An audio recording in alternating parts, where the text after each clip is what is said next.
इय्याक नअबुदु व इय्याक नस्तईन। हमारी शावर की तमाम सहाफ़ी बरादरी का शुक्रिया। जैसा कि आप सबको मालूम है कि इमरान खान साहब को तकरीबन 4 नवंबर से अब तक जो है वो आइसोलेशन में रखा गया है। ना उनकी बहनों की उनसे मुलाकात करवाई जा रही है, ना वकला की, ना पार्टी लीडरशिप की, ना डॉक्टर्स की, और उनको मुकम्मल जो है सोलिटरी कन्फाइनमेंट में भेजा गया है। परसों एक तशवीशनाक खबर बाहर आई नेशनल और इंटरनेशनल मीडिया पर। उसके बाद हमने अडियाला जेल जाकर पाकिस्तान तहरीक इंसाफ की लीडरशिप और बहनों में से किसी को भी सिर्फ उनको कहा कि 2 मिनट मिलने दे ताकि वो कायदे तहरीक इमाम इनकलाब जनाब इमरान खान साहब से सिर्फ 2 मिनट के लिए मिले और उनकी सेहत दरियाफ्त करे और बाहर आ जाए। लेकिन बदकिस्मती से हमें वहाँ सारी रात बिताने के बाद भी नहीं मिलने दिया गया। सुबह हम इस्लामाबाद हाई कोर्ट गए ताकि chief justice Islamabad high court को जो है इस सारे किस्से का बताएं, लेकिन उन्होंने भी मुलाकात से इनकार किया। बहरहाल जिस तरह के आप सबको पता है कि मंगल के दिन तमाम पार्लियामेंटेरियन, MPs, MNAs और सेनेटर्स ये बाकायदा ऐलान हो चुका है कि ये इंशाअल्लाह ताला पहले इस्लामाबाद हाई कोर्ट के सामने पुरअमन एहतजाज करेंगे ताकि इमरान खान साहब और उनकी अहलिया बुशरा बीबी जिनको नाहक कैद किया हुआ है उनके केसेस जल्द अज जल्द सुने जाएं, और उसके बाद इमरान खान साहब की बहनों से इजहार यकजहती के लिए अडियाला जेल के सामने जाएंगे तमाम पार्लियामेंटेरियन। आज हमारी पार्लिमानी पार्टी का इजलास हुआ जिसमें ये फैसला किया गया कि इंशाल्लाह हम जो 4 दिसंबर को NFC की मीटिंग हो रही है उसमें शिरकत करेंगे। इंशाल्लाह हम वहाँ पर अपने सूबे का और अपने सूबे की आवाम का मुकदमा बेहतरीन अंदाज में लड़ेंगे। जैसा कि हमने आप सबको बार बार बताया है कि हमारे कबायली अजला जिनको 2018 में इंतज़ामी तौर पर खैबर पख्तूनख्वा में शामिल किया गया, लेकिन फाइनेंशियली उनको अभी तक जो है शामिल नहीं किया गया। जो हमारा NFC में शेयर बनता है आईनी और कानूनी तरीके से 2018 से लेकर 2025 तक वो हिस्सा खैबर पख्तूनख्वा को नहीं मिल रहा, जो अनकॉन्स्टिट्यूशनल है और गैर आईनी है, क्योंकि आईन में लिखा है कि जो NFC का शेयर है वो तमाम 4 सूबों में तकसीम होगा। चूँकि कबायली अजला फाइनेंशियली तौर पर मर्ज नहीं किए गए और वो शेयर अभी तक 3.5 सूबों में तकसीम हो रहा है, जिसमें खैबर पख्तूनख्वा का सूबा आधा शामिल है और आधा शामिल नहीं है। अभी तक जो हमारी एस्टीमेट है NFC की मद में इन 7 सालों में ये तकरीबन 1350 अरब रुपए बनते हैं जो अभी तक खैबर पख्तूनख्वा को नहीं दिए गए। सिर्फ ये NFC में हमारे साथ हो रहा है। बाकी जो NHP हैं या कबायली अजला के साथ 3% डिविजिबल पूल में 10 साल के लिए वादा किया गया है, वो रकम इससे अलग है। इस NFC के हवाले से कल बरोज़े पीर तमाम यूनिवर्सिटीज़, खैबर पख्तूनख्वा की यूनिवर्सिटीज़ में सेमिनार मुनक्किद होंगे ताकि हम अपने तमाम जो हमारे तुलबा और तालबात हैं उनको एजुकेट कर सके NFC पर। नौजवानों के सेशन होंगे ताकि नौजवानों को, खैबर पख्तूनख्वा के नौजवानों को भी ये बात उनके इल्म में हो कि खैबर पख्तूनख्वा के साथ इम्तियाजी सलूक हो रहा है। इस NFC पर मैंने स्पीकर सूबाई असम्बली बाबर सलीम स्वाति साहब से भी ये रिक्वेस्ट की है कि तमाम पार्टीज़ के पार्लिमानी लीडर्स को जो खैबर पख्तूनख्वा की असम्बली में मौजूद हैं उनको भी एतमाद में लें और इंशाअल्लाह खैबर पख्तूनख्वा की अवाम, खैबर पख्तूनख्वा की तमाम सियासी जमातें हम कोशिश करेंगे कि हमारा मौक़िफ़ एक ही हो और ये हक़ पाकिस्तान तहरीक इंसाफ का नहीं है, ये सुहेल अफरीदी या बाबर सलीम स्वाति का नहीं है, ये खैबर पख्तूनख्वा का है और खैबर पख्तूनख्वा की आवाम का है और हमने मुश्तरका इंशाअल्लाह ताला इस हक़ के लिए लड़ना है इंशाअल्लाह ताला। शुक्रिया। ये बताएं कि एक तरफ आप कह रहे हैं कि हमने इस दफ़ा NFC वार्ड की शिरकत करनी है, दूसरी तरफ एहतजाज के लिए आप जा रहे हैं, तो आप क्या समझते हैं कि इसमें आपको किस तरीके से फ़ायदा हासिल होगा? देखिए जी, हमने इस प्रेस कॉन्फ्रेंस में, क्योंकि ये आप सबका भी हक है, आप सबके हक पर भी डाका डाला जा रहा है, ये सिर्फ सूबाई हुकूमत या प्रोविंशियल असम्बली की जिम्मेदारी नहीं है, ये हमारी तमाम सहाफ़ी बरादरी के हर मकतबा फ़िक्र के लोगों की जिम्मेदारी है कि हमने अपना फोकस सिर्फ़ और सिर्फ इस NFC अवार्ड पर रखा है। जो एहतजाज है, पुरअमन एहतजाज, वो इंसाफ के हसूल के लिए है, वो हमने अपनी सियासी जदोजहद एक साइड पर रखनी है, लेकिन ये जो NFC में हमारा शेयर है ये हम सबका है, तो इसके लिए जो है अपनी आवाज़ मुश्तरका उठानी है, आपने भी उठानी है, मैंने भी उठानी है, हमारे टीचर्स ने, हमारे डॉक्टर्स ने, हमारे मजहबी जमातों ने और तमाम मकतबा फ़िक्र के लोगों ने उठानी है वो आवाज़, और आप सब ने जो है अपना फोकस सिर्फ़ और सिर्फ इस NFC अवार्ड पर रखना है। One by one.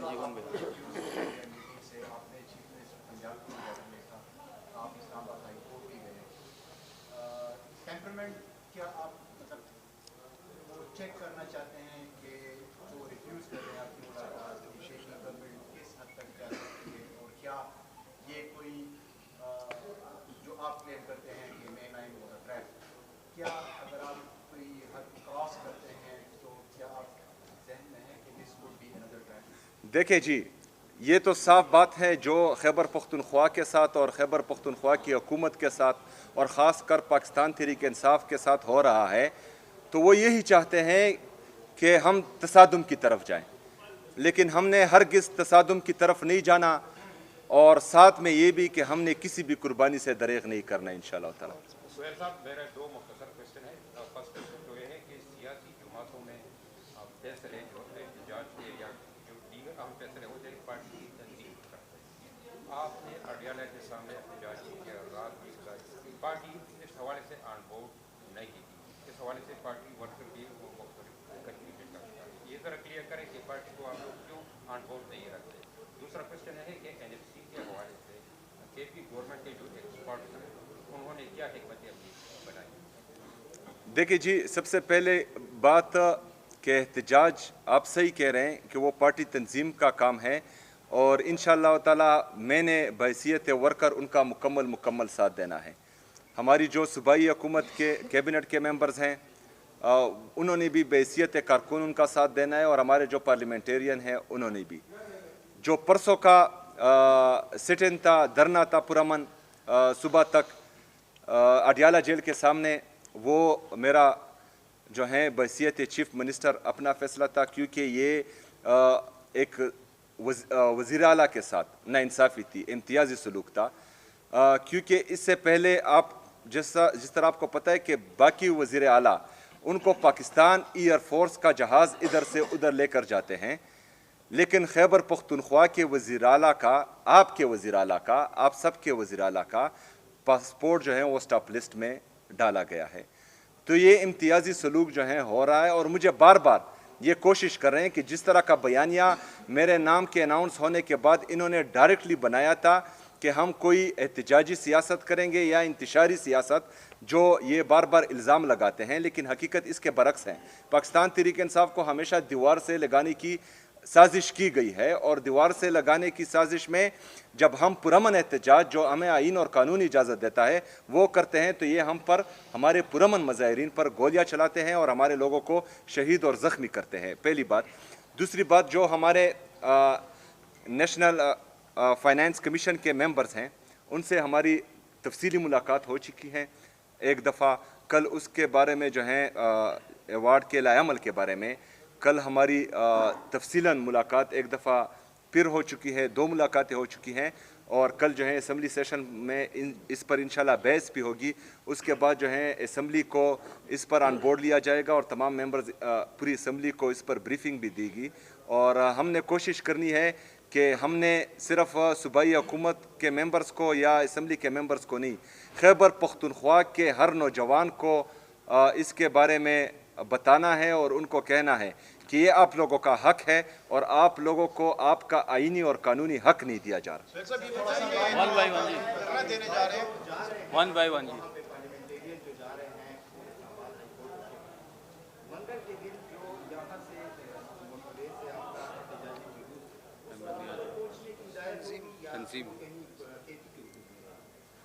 देखिए जी, उनका जो तंजीम का फैसला है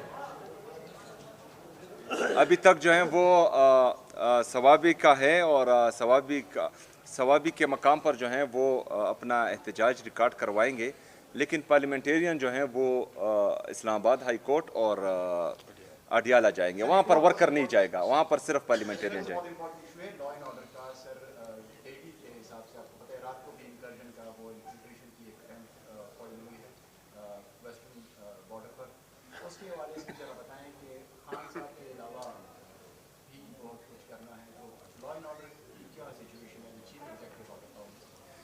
देखिए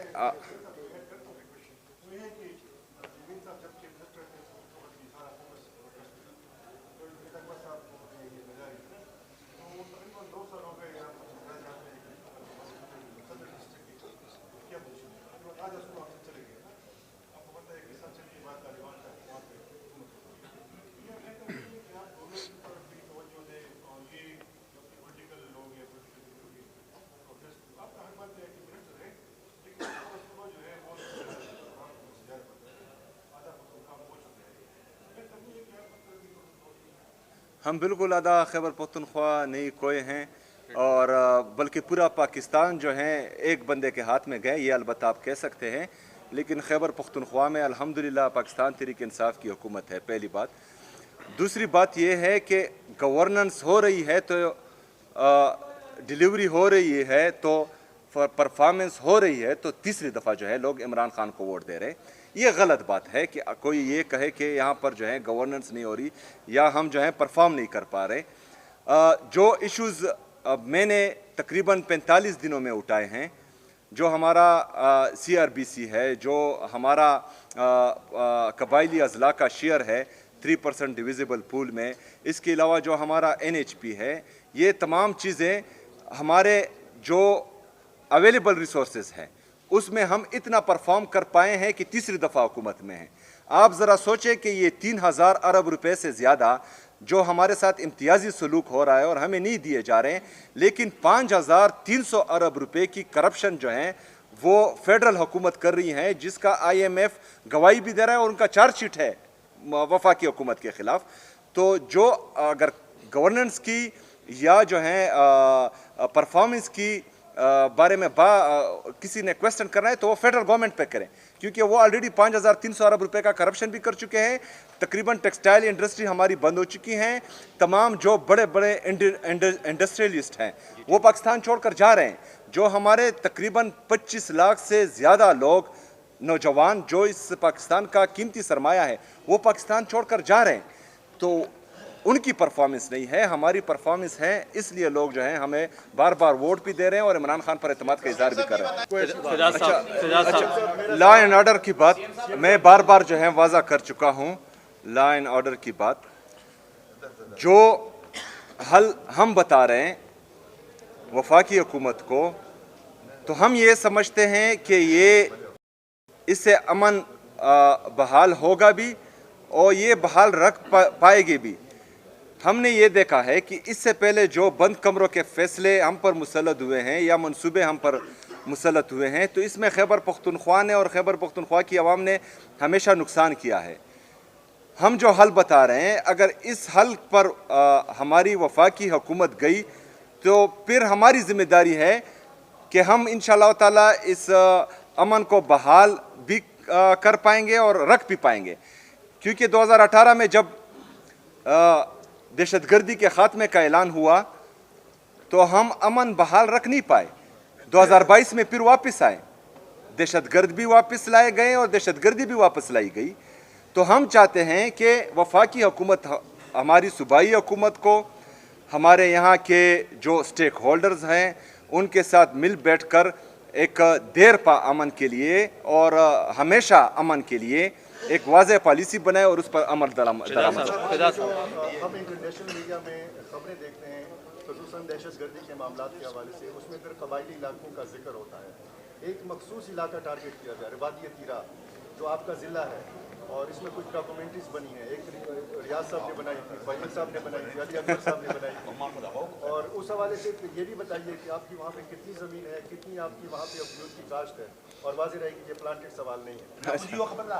मतलब वाहिद जलाल में मतलब न सिर्फ ट्विटर तमादा को बल्कि इजाजत न वर्कू रियाज साहब ने तो डिसऑन किया है उस डॉक्यूमेंट, और उसने भी FIA भी गए साइबर क्राइम दा NFC इशू से कम दा प्रोविंस इशू दा एज सो फॉर चे इलेक्टेड मतलब क़यादत में जमुंगा दालत ने देखी ताऊ सर फुल कोऑपरेशन मनना जी स्टाफ आवाज मुंगा बमख्तूम इंशाल्लाह। अच्छा, सबसे पहली बात तो तीरा में जो हमारी ख़ानदानी ज़मीन है उसके अलावा मेरी कोई ज़ाती ज़मीन नहीं है। पहली बात, ये जो ड्रामे किए जा रहे हैं, जो गलत बयानी की जा रही है, ये सिर्फ़ और सिर्फ जो हमारे मेन इश्यूज़ हैं उनसे जो है लोगों को गुमराह करने की नाकाम कोशिश की जा रही है, तवज्जो हटाई जा रही है। तमाम लोगों को पता है कि जो बात कर रहा है वो कितना सच्चा है और इसमें कितनी सदाकत है, ये पूरी दुनिया को पता है। मैं इसलिए इसमें नहीं जाता क्योंकि इनके इंटेंशन जो है वो हमेशा से नेगेटिव ही रहे। इसलिए हम चाहते हैं कि ये अपने काम के साथ काम रखें। जब ये अपने काम के साथ काम रखेंगे तो इंशाल्लाह पाकिस्तान बेहतरी की तरफ जाएगा। और मैं तो ये भी मशवरा देता हूँ कि एक हफ्ते के लिए मैं शफी जान भाई से रिक्वेस्ट करूंगा कि वो उनकी एक ट्यूशन क्लासेस ले लें ताकि उनको बात करने का तरीका आ जाए। थैंक यू सो मच, शुक्रिया। Thank you.